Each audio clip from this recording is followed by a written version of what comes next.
ఇక నిన్ననైతే కేటీఆర్ గారు అయితే మున్నూరు కాపుల సమావేశంలోనైతే ఘాటు వాక్యాలు అయితే వేసిండు.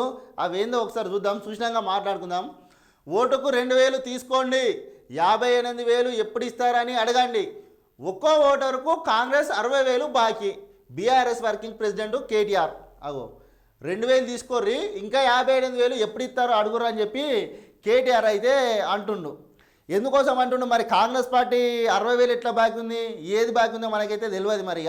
మరి కేటీఆర్ అయితే అంటుండు. మరి ఇప్పుడు ఎన్నికలు రాగానే కేటీఆర్ ఇవన్నీ మాట్లాడతాడు, మంచిగానే ఉంటాయి, ఇదంతా పక్కన పెడితే. మరి ఎన్నికలు అయిపోయాక కేటీఆర్ ఏడిపోతాడు? మంచిగా ఆయన క్యాంప్ ఆఫీస్కు, ఆయన ఇంట్లో లేకుంటే బయట దేశాలకు పోతాడు. మొత్తం ఇట్లనే ఉంటుంది ముచ్చట. ఆయనది ఏముండదు, ఇక కేవలం 7 ఎన్నికలు వస్తే ఆడికి పోవడం ఉంటుంది. మరి ఇప్పుడు కాంగ్రెస్ బాకీ ఉన్నాయి అడుగుతున్నారు, అడుగుర్రి అని ప్రజలను గల్లబట్టి కొట్టుర్రి అని చెప్పి మాట్లాడుతుర్రు. మరి 10 ఏళ్ళు మీరు చేసిరు కదా, 10 ఏళ్ళు మీరు పాలించరు, 10 ఏళ్ళలో మీరు ఏమేమి పెండింగ్లో పెట్టిర్రు చెప్పమంటారా? ఇక మీరు ఇస్తాన నిరుద్యోగ బుద్ధి ఏది మరి? అప్పుడు ప్రజలు గల్లబట్టి కొట్టలేరు కదా. మరి ఆ తర్వాత అదేంది దళిత బంధు ఎంతమందికి ఇచ్చిర్రు? మీ పార్టీ కోసం మీకోసం పనిచేసి మీ గుద్ద అడిగిన తప్ప ఎవరికి వేయలేరు. దళిత బంధు ఎవరికి ఇచ్చిర్రు? మరి అదే కాంగ్రెస్ పార్టీ అందరికి ఇస్తుంది కదా, మీ పార్టీలో ఉన్నోనికి కూడా ఇందిరా మిల్లు ఇస్తుంది కదా. ఇక్కడ మనకొండూరులా మీ పార్టీ వాళ్ళకు ఇందిరా మిల్లు శాంక్షన్ అయిందని చెప్పి పార్టీలోకి వెళ్ళి సస్పెండ్ చేసిర్రు. గిది మూర్ఖత్వం మీ.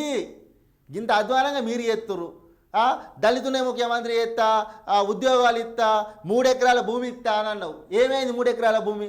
మరి అప్పుడు ప్రజలు మిమ్మల్ని గల్లబట్టి కొట్టలే కదా. అంటే ఇట్లా మీరు కేటీఆర్ గారు గిదే ఇప్పుడు మీకు ఇది అగ్ని పరీక్ష మారింది మీకు జూబ్లీహిల్స్. ఎందుకంటే మీరు ఎప్పుడేం మాట్లాడుతారో అర్థమైతలేదు కదా. అదే మీకు అగ్ని పరీక్షగా మారింది. ఒక్క ఓటరుకు ప్రభుత్వం 60,000 బాకీ పడ్డదని బీఆర్ఎస్ వర్కింగ్ ప్రెసిడెంట్ కేటీఆర్ తెలిపారు. వారికి ఇచ్చే ఓటుకు 2,000 తీసుకొని మిగతా 58,000 ఎప్పుడు ఇస్తారని నిలదీయాలని జూబ్లీహిల్స్ ఓటర్ల కోరారు. కాంగ్రెస్ ప్రభుత్వం 60,000 బాకీ ఉందట, ఇప్పుడు 2,000 తీసుకోర్రి, ఇంకా 58,000 ఎప్పుడు ఇస్తారని చెప్పి నిలదీయమని అంటుర్రు. సరే, వాళ్ళు కాంగ్రెస్ వాళ్ళు ఎన్ని పైసలు వేస్తారో తెలియదు, కానీ మీరైతే గతంలో సంపాదించుకున్న పైసలన్నీ తీసుకొచ్చి జూబ్లీహిల్స్నే పెట్టేటట్టుర్రు. ఎందుకు అని అంటే ఇక మీకు అగ్ని పరీక్ష అంటే అగ్ని పరీక్ష మారింది జూబ్లీహిల్స్. ఎట్లనన్నా వేసి మేము గట్టెక్కాలి అని అంటుర్రు. అక్కడ అన్ని సర్వేలు ఏమో కాంగ్రెస్ పార్టీకే వస్తున్నాయి. ఇక మీరు ఆ కాంగ్రెస్ వాళ్ళు 2,000 ఇస్తారో ఎంత ఇస్తారో కానీ మీరైతే 10,000 ఇచ్చేటట్టుర్రు. జూబ్లీహిల్స్లో ఒక్క ఓటుకు 10,000 ఇచ్చేటట్టుర్రు. అట్లా వేసేటట్టుర్రు మీరు. ఇక కేటీఆర్ గారు ఇక చిన్న పని చెప్తున్న షెయిర్ ఏంటంటే, నీ ఓటక్కు ఏడుందో నాకైతే తెలియదు, మీ ఓటక్కు ఏడుందో నాకు తెలియదు, నేను చూడలేను.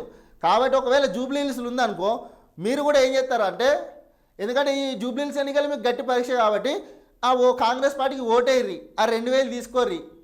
ఈ 2,000 తీసుకోరి. ఒకవేళ మీరు ఓడిపోయారు అనుకో, సప్పుడేక ఆ 2,000తో మీరు ఆటో ఎక్కి సప్పుడేక మీరు బీఆర్ ఓరియా అయిపోతుంది.